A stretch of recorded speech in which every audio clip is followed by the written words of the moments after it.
Hello dear students, good morning, नमस्कार, Radhe Radhe.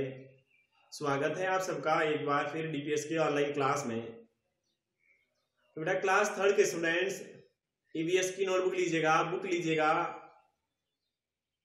Class fourth के students book लीजिए, नोटबुक लीजिए और पढ़ाई करने के लिए बैठ जाइए।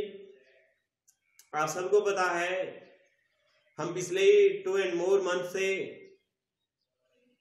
क्या कर रहे हैं, तो पढ़ाई कर रहे हैं, ईवीएस सब्जेक्ट पढ़ रहे हैं। लगभग 4th चैप्टर हमारा पूरा होने वाला है। 4th चैप्टर के क्वेश्चन आंसर में हम आ गए, तो इसका मतलब 1-2 दिन में ये भी पूरा हो जाएगा। तो इस प्रकार से हमारा 4th चैप्टर चल रहा है, प्लांट्स आवर ग्रीन फ्रेंड्स। इसके हमारे को क्या करने हैं, तो क्वेश्चन आंसर करने हैं। तो बेटा पेज नंबर निकालेगा 30 और 31। पेज नंबर 30 पेज नंबर पर देखो क्या है, एक्सरसाइज है। सबसे ऊपर लिखा हुआ है EXERCIS एक्सरसाइज। तो वो हमारे को वहां से शुरू करना है। सबसे पहले ए ओरल क्वेश्चन, सबसे पहले ए ओरल QUESTIONS ओरल क्वेश्चंस करने हैं हमारे को। पहला देखिएगा, तो बेटा नोटबुक लेकर बैठना, साथ साथ में आंसर करने हैं आपको, ठीक है ना। तो नंबर 1 क्वेश्चन क्या देखो, डिफाइन फाइब्रस रूट। DEFI यानी define, FIBROUS ROOT define fibrous root, यानी जो फाइब्रस रूट होती है उसको परिभाषित करना है। परिभाषित का मतलब वही किसे कहते हैं, क्या होती है। याद करो हमने पढ़ा था जब फाइब्रस रूट, ऐसे ही हम फाइब्रस रूट के बारे में पढ़ा था बेटा। ऐसी रूट होती है, इसमें क्या होता है कि उसमें कोई वो एक मेन रूट नहीं होती है, उसमें एक मुख्य जड़ नहीं होती है, सारी अलग अलग जड़ें ही होती है। 2 प्रकार की रूट्स पढ़ा था। एक पढ़ा था कौन सी, एक पढ़ा था टैप रूट और एक पढ़ा था ये फाइब्रस रूट। टैप रूट में क्या पढ़ा था, जैसे ये पौधा होता है और ये जमीन के नीचे उसकी एक मेन जड़ होती है और उसके बाद में साइड में जड़ें निकलती है, ऐसा पढ़ा। इसमें क्या होता है, इसमें बेटा कोई मेन जड़ नहीं होती है, वो डायरेक्टली ऐसे, इसमें तो ये मेन जड़ होती है टैप रूट में, बट फाइब्रस रूट में कोई मेन जड़ नहीं होती है। सारी शाखाएं जो होती है वो बेटा ऐसे ही इधर उधर रहती है, ठीक है ना।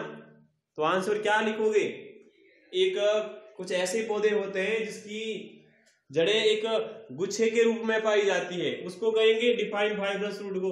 तो आंसर लिखिएगा, some plants have SOME, some plants some plants have a group of GROUP, group of CLUSTER, cluster of small roots, cluster of small roots, cluster of small roots, they are called fibrous root. They are called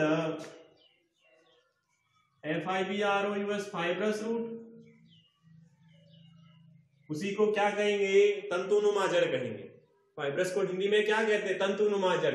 यानी some plants, कुछ पौधों के एक group of cluster of small roots, यानी कुछ पौधों के छोटी छोटी जड़ों का गुच्छे का एक समूह पाया जाता है, उसको बेटा फाइब्रस रूट कहा जाता है। एग्जाम्पल भी लिख दिया करो, जैसे ग्रास, राइस, व्हीट, जैसे GRASS ग्रास हो गया, WHEAT व्हीट हो गया, RIC राइस चावल हो गया। ये किसके एग्जाम्पल है, ये बेटा फाइब्रस रूट्स के हैं। तो have fibrous root, have FIBROUS ROOT fibrous root. तो ये बेटा फाइब्रस रूट होते हैं। बात करते हैं नेक्स्ट क्वेश्चन सेकंड की, और सेकंड है, देखिए बुक में क्या है सेकंड क्वेश्चन। हाँ, सेकंड क्वेश्चन है how do we get oil from plants. How do we get oil from plants. How do we get oil from plants, यानी हम पौधों से तेल कैसे प्राप्त करते हैं। हम पौधों से तेल कैसे प्राप्त करते हैं, हम पौधों से ऑयल को कैसे प्राप्त करते हैं। आपको पता है, हमने पढ़ा था कि हमारे को ऑयल भी पौधों से प्राप्त होता है। तो क्या कैसे प्राप्त होता है कि पौधे जो होते हैं, उस पौधों के सीड्स होते हैं, बीज होते हैं, उस पौधों के बीजों को पीस करके उसका तेल निकाला जाता है। उसको ही तो कहते हैं, किसको कहते हैं कि पौधों के जो बीज होते हैं, उस पौधों के बीजों को पीस करके तेल निकाला जाता है, उसको बस ऐसे तेल प्राप्त करते हैं। तो we get oil by crushing seeds of some plants like almond, coconut, groundnut, mustard etcetera. इतना ही लिखना है। तो लिखिएगा we get oil, we get oil by crushing seeds of, by CRUSHING, by crushing seeds of some plant, crushing seeds of some plants, crushing seeds of some plants like, जैसे कि almond. Almond किसको कहते हैं, आंवला को नहीं कहते बेटा, बादाम को कहते हैं एलमंड। एलमंड किसको, बादाम को कहते हैं, ऐसा मत सोचना आंवला को कहते हैं। फिर ग्राउंडनट, ग्राउंडनट क्या होता है, मूंगफली। फिर है COCONUT, कोकोनट, नारियल। कोकोनट क्या होता है, नारियल होता है। और लास्ट लिखिएगा MUSTARD, मस्टर्ड यानी सरसों, मस्टर्ड यानी सरसों एटसेट्रा। ये इतने सारे बेटा पौधों के बीज होते हैं जिसको पीस करके हमारे को ऑयल प्राप्त होता है। ये पौधे जो होते हैं, इस पौधों का बीज जो होता है, उस पौधों के बीज को क्रश किया जाता है। क्रश का मीन्स पीसना होता है, पीसा जाता है। और उसके बाद में क्या प्राप्त होता है, तो ऑयल प्राप्त होता है, तेल प्राप्त होता है। क्या प्राप्त होता है, ऑयल या तेल कह सकते हैं, वो प्राप्त होता है। आगे बढ़े, बी वाला क्वेश्चन। बी वाला MCQs है, मल्टीपल चॉइस के क्वेश्चंस, यानी जो टिक सही होता है उस पर ऐसे टिक द करेक्ट ऑप्शन है। क्या है, टिक द करेक्ट ऑप्शन, ठीक है ना। तो अब क्या करना है, इसके बारे में मैं बेटा क्वेश्चन नोट नहीं करवाऊंगा, आपको क्वेश्चन लिखना है, मैं डायरेक्टली आंसर ही बताने वाला हूं, ठीक है ना। शुरू करें तो बिल्कुल शुरू करते हैं। देखिए पहला क्वेश्चन, और पहला है which of the following has tap root, यानी निम्नलिखित में से किस पौधे की ऐसी जड़ होती है, टैप रूट। टैप रूट मैंने अभी बताया था ना, ऐसा कौन सा पौधा है जिसकी ऐसे मेन स्टेम, मेन रूट होती है, फिर साइड में उसके छोटी छोटी रूट्स होती है।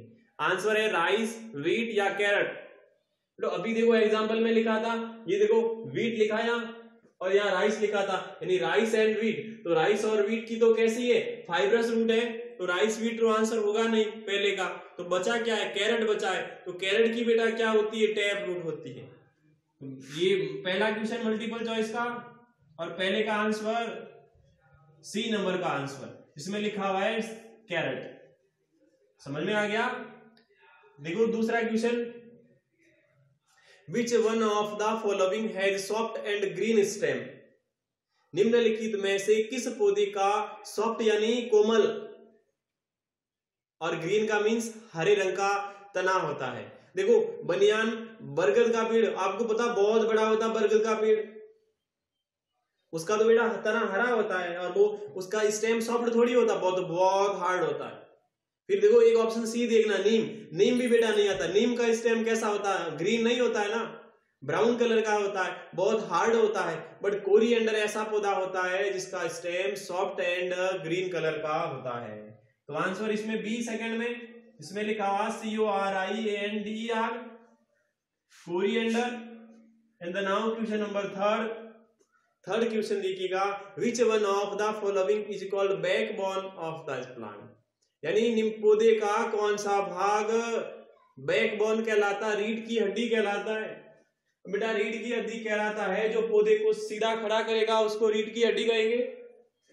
हमारे को स्टेट में हम सीधे खड़े रहते हैं, इसका मतलब क्या है, हमारे ये जो बैकबोन है, बैकबोन के कारण ही स्टेट में स्टैंड रह सकते हैं।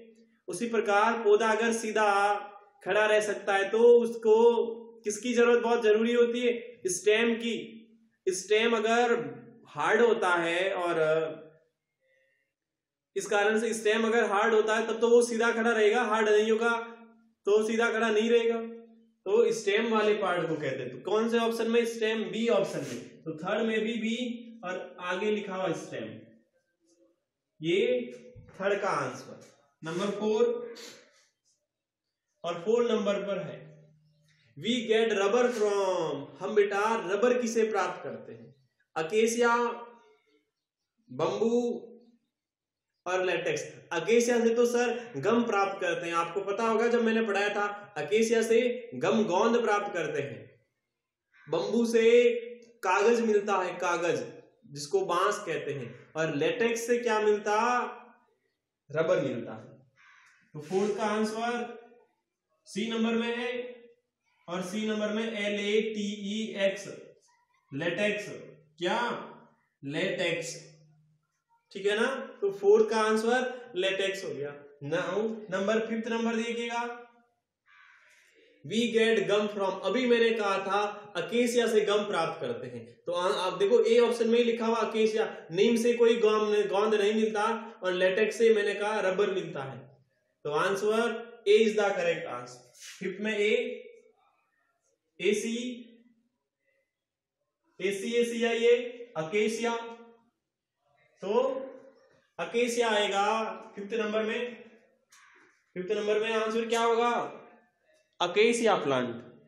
कौन सा पौधा, अकेसिया का पौधा जो होता है, उस अकेसिया के पौधे से क्या मिलता है, तो गोंद मिलता है। अब देखो बेटा मैंने सभी करवा दिए हैं, यानी कि पहला दूसरा ए ओरल आपको किया एंड देन बी में 1 to 5th पांचों कर लिए। तो होमवर्क में क्या करना, एक तो क्वेश्चन ए करना, एक क्वेश्चन बी करना। ए बी वाले क्वेश्चन आपको SW में करने हैं, अच्छे अच्छे सुंदर अक्षरों में, जैसा मैंने करवाया वैसे के वैसे करने हैं।